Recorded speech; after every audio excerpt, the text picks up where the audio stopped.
What's going on, guys? It's your boy Laser here with another weekend video analysis. It's 11:30 a.m. I'm going to try and finish this video before noon. If you're new here and you're just joining in, because NIO has been generating so much hype lately because of this. We do one of these videos once per week. We like to share my thought process as to where I see things going. Could be wrong. I've been wrong in the past before, and lately I feel like I've been wrong. But I think I know where I've been actually looking at things the wrong way. And as of today, and I would say last night, because I've been staring at this chart for quite a while, I have a renewed sense of optimism. And I'm going to address a few things, especially for those of you who've been watching my tweets. I'm on Twitter every single day. I'm posting my thoughts and analysis. Some of it's been frustration. I've been expressing a lot of frustration, like what is going on? I think part of that has to do with feeling that FOMO with Baba, which we'll look into. Part of that is that frustration with seeing the Hang Seng going crazy, which we'll go into. But we're going to try and jump straight into the point, into why I'm bullish, why I have a renewed sense of optimism. But before I do that, let me tell you why I was bearish and why I'm now have a renewed sense of optimism.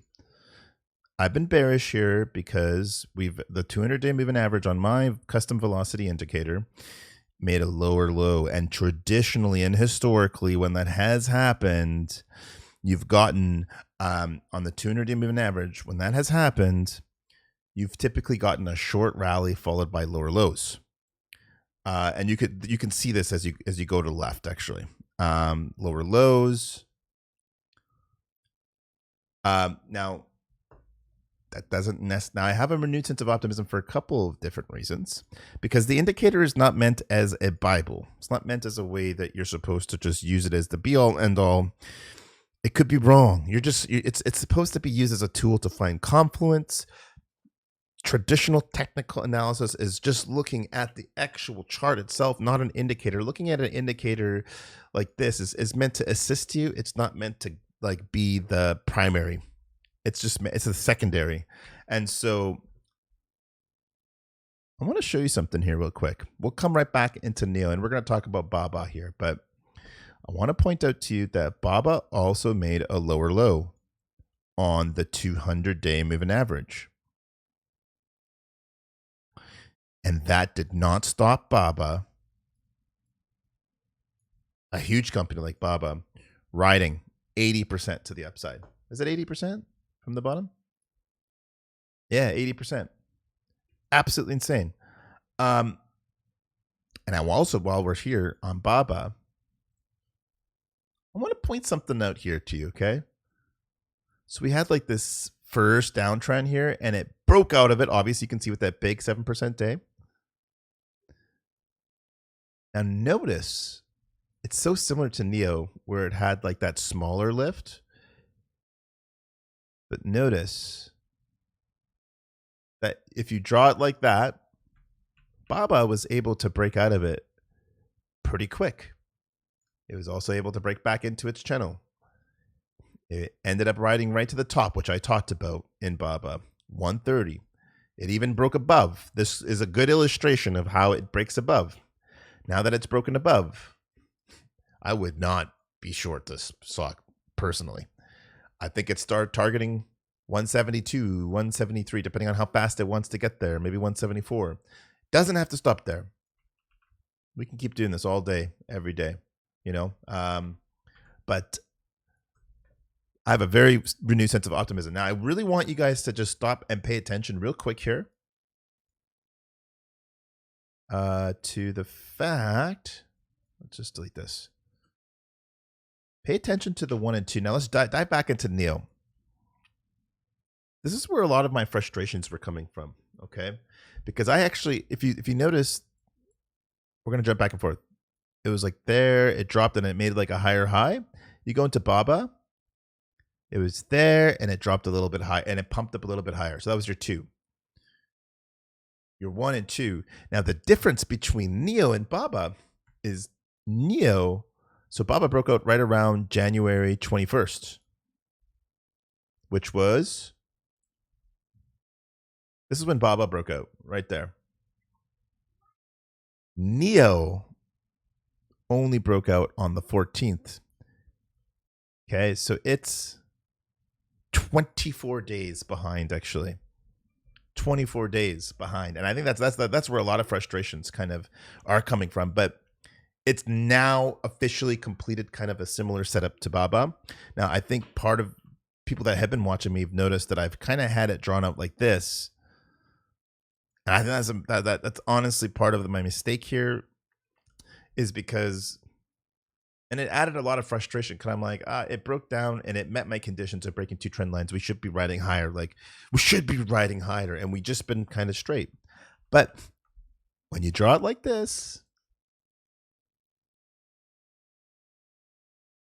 nobody, and even myself, in trading, you're always learning every single day, and I'm learning, but nobody, including myself, should be touching NIO when it's below the first trend line, and nobody should be touching it when it's below the second trend line. I mean, the second trend line, I mean, you look to get kind of accumulate and get longs, but if you want to avoid like a painful, like holding a stock and doing nothing, wait for 2 to break. Now that we've gotten 2 to break, all dips are a buy. Buy. If I was Jim Cramer and I'd have a button to smash, I'd be smashing it real hard and say, buy the stock right now. It's a buy. Like this is the conditions that I believe we've been waiting for all along. And you could look at multiple charts and see this across every chart. I think the only thing that I kind of got wrong was had it like this. And so it should have been like this. And so I wonder if I still have it saved. If I do, fantastic. I do. Perfect. So if notice AMD, when it went from once, and I'm going to have to use a couple different examples so you understand what I'm talking about. When it went from 163 all the way down into $55, this was our first trend line. You shouldn't have been trying to take a stab. And it even made a second trend line. And just to put this in perspective, we're talking October all the way to January. It didn't go until like around 67. So this is where you probably wanted to start getting along. Whoop, right where I'm pointing. That's where you probably want to wait to get long. And notice you could have ridden it all the way up to the top of that trend line. Now, I'm going to point out, too, because I know there's some people who are in AMD. It's a really big, popular retail stock. We have the exact same setup here on AMD, except it's below number 1. Look where it's rejecting every single time, even on earnings. Rejection. Now, if you're buying here, you're gambling that the bottom is in, just like if you were buying here or here or here. Now, you might get it right. But I think when you finally get that bottom, it's going to look a lot more like this. It's going to look like this. I don't think I see this. And so I think it's going to reject. And there's a potential where you could see it as low as 80. I know it sounds crazy, but it's a potential. And if you don't want to mess around with it, like for any fake outs, wait till it breaks number 2. Your upside is like $200. And so maybe that means waiting till it breaks down. Anyways, I'm not here to talk about AMD. I'm just here to share an example here as to how this works and it works on multiple stocks. You can go, actually, we'll go Tesla because I think I still have it saved on Tesla. There's your 1. There's your 2. Now you're looking for longs. It breaks out. Boom, straight to the top. And this brings us to Tesla. Tesla's still under 1. I wouldn't touch Tesla. Tesla's still like under 1. Tesla's going to have one of those moments where it breaks out and then it'll continue doing this, which will give you your 2. Okay? That's what I think will happen with Tesla. I also think there's a magnet here for Tesla. People are like, where's Tesla going? You can see it. There's your fib, your dynamic fib target. It's going down to 300. I'm not bearish or bullish on Tesla. I mean, ultimately, I know the bulls, they're targeting 800. That's where they want to go. I think it has the potential. If there's any company that can do it, it's Tesla, but I'd be careful with that name. It's below 1 and 2.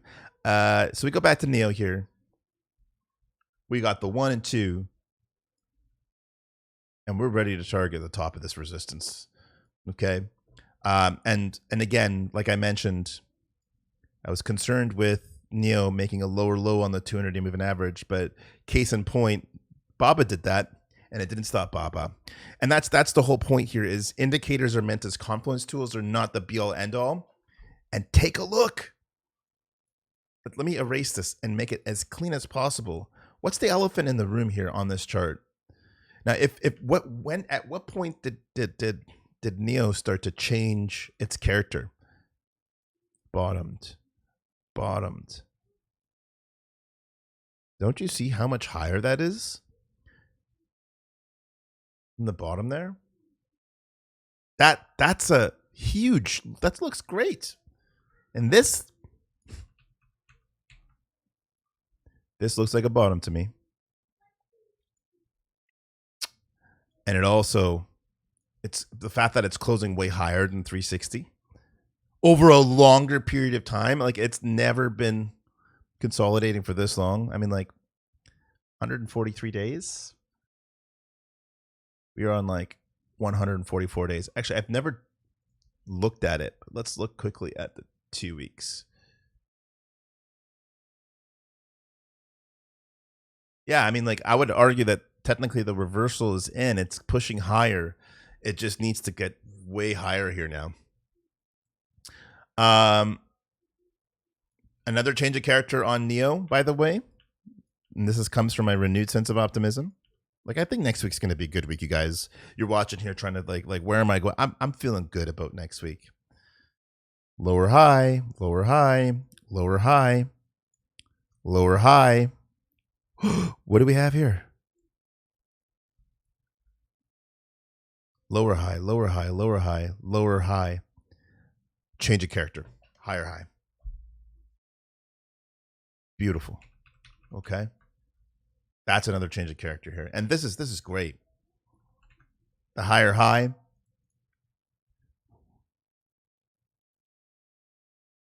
That's what I think could happen. Either it continues to keep going. Maybe it goes a little higher, comes down, and then boom. We're going to get that big move. Now, we got going into next week. We have, I think, delivery numbers, which have been poor. Now, I know everybody wants them to just hit that 20,000 number, but I think at this point, a lot of people are pricing. This is what I believe the narrative is I think a lot of people are saying like they are not going to do well. But in my books, if you were off to a slow start, as long as they show improvements, I don't even care if they missed their Q1 targets. I don't care, because what will tell a better story for investors is that they're showing improvements. I think it's more important to show that, hey, we're getting out of this rut and we're rising higher, than it is to like, hey, we hit our Q1 targets. I personally don't think they're going to hit their Q1 targets, like if they're so behind. And I think that's what it's being priced at right now. It's discounted right now. But I think where they're going to get a lot of points is if they show that steady ramp up. It slowly ramps up. And maybe they make up for that in Q2. Maybe they make up for it in Q3. But you want to see that steady ramp up. So that's what I'm looking at from a delivery standpoint of view. And the bar set low. Their delivery numbers are not very high, and so I think they'll beat last week's delivery numbers, which could be the catalyst that we're waiting for. Now, I do have a renewed sense of optimism. I do think that we can actually still ride high, and I mean, like if we were to pull the BABA and ride to 170, it's going to come all the way. No, not done yet. One moment. I think it's going to ride all the way up here until like that $12 mark. That my son was just calling for me here, so I got to wrap this video up here. And it's almost 12, so I think we're doing good for time here. That's like a really good scenario. So let's see. I think next week's going to be a good week. We might get a pullback. It's good to remind ourselves. Hang on, I'm drawing that wrong. It's good to remind ourselves that it's only been 5 days since this breakout on 2. Okay? And if we get this, it's not the end of the world. Okay? Because what's going to then happen is then we'll get our big move. I think that's what's going to happen. I'm very bullish still. Very bullish. Hang Seng Index. Let's look at this. Do I still have the drawings up? So Hang Seng Index is interesting because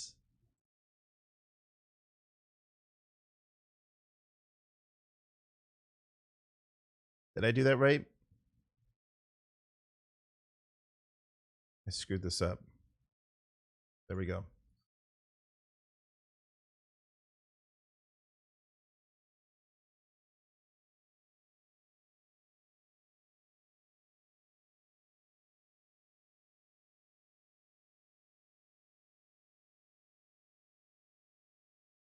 I think if I did it like with precision, that thing like literally tagged. Let me see.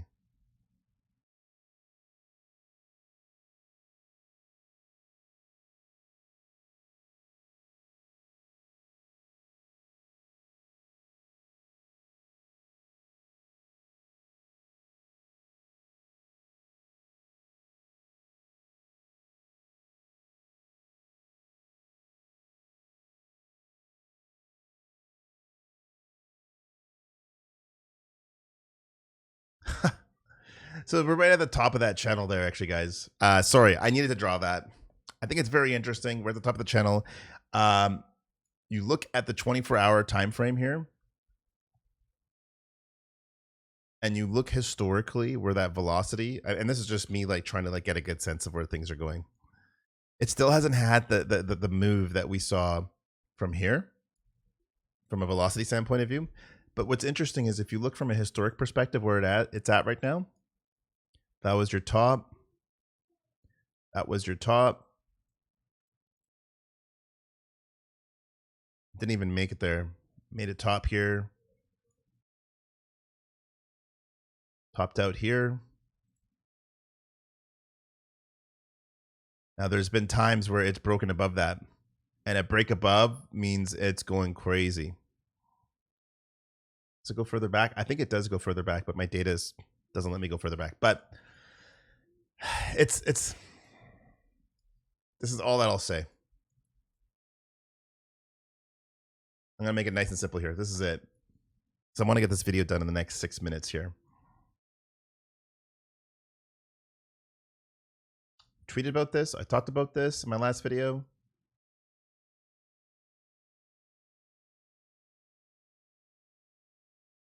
We have here 1.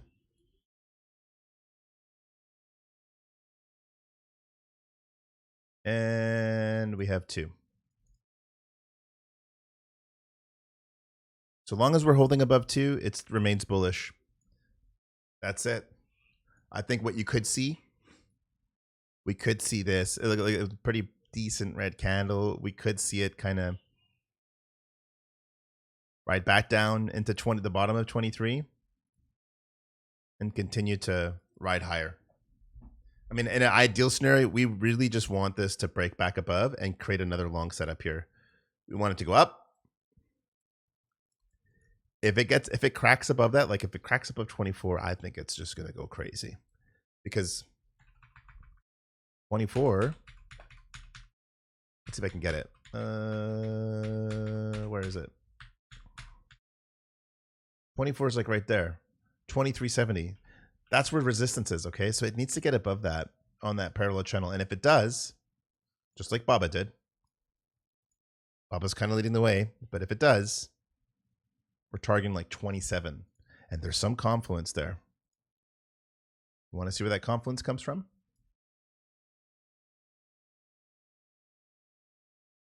Why does that look so awful? Ugh, I can't stand this.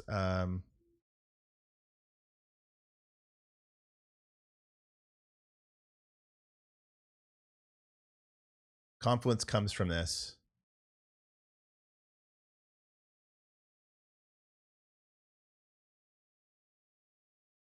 It's going to want to ride up and it's going to want to test that. Okay, maybe it'll go there. What is that? 28 basically? Yeah. And so what we need to see from China is we need to see that break. If it breaks above here, wow. It's got so much more legs. Right now it's kind of getting kind of iffy because if it doesn't, guys, we could see it revisit 20. If it rejects and it doesn't break above here, we could see 20, which is like a 15%, I think, drop on the Hang Seng Index. Quickly, guys. 3 minutes here. I'm going to try and wrap this up. The Dixie. It's made some big moves to the downside, actually, here. Even from a velocity perspective. And there's dynamic support that's actually coming here, where it's coming down to retest that. Now, if I were to actually be longing the Dixie here, that's your one. You want to watch for something like this, which would be your two. And that would act as a bullish catalyst for everything. The US dollar going down to 104, it would boost a lot of confidence into flowing money into equities. That's just the way it always works. But it could be setting up to ride back up and retest 110. Just saying. That's a possibility.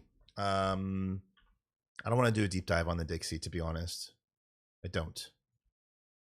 I think the biggest takeaway here, guys, if you've watched all the way up until this time here, is when we change our trend line from here to there, it's only been a week of that breakout, which actually makes so much sense because it lines up with BABA, where it kind of broke out and it took 1, 2, 3, 4, 5, and then boom, the very next week, which was that a Monday? It was a Tuesday.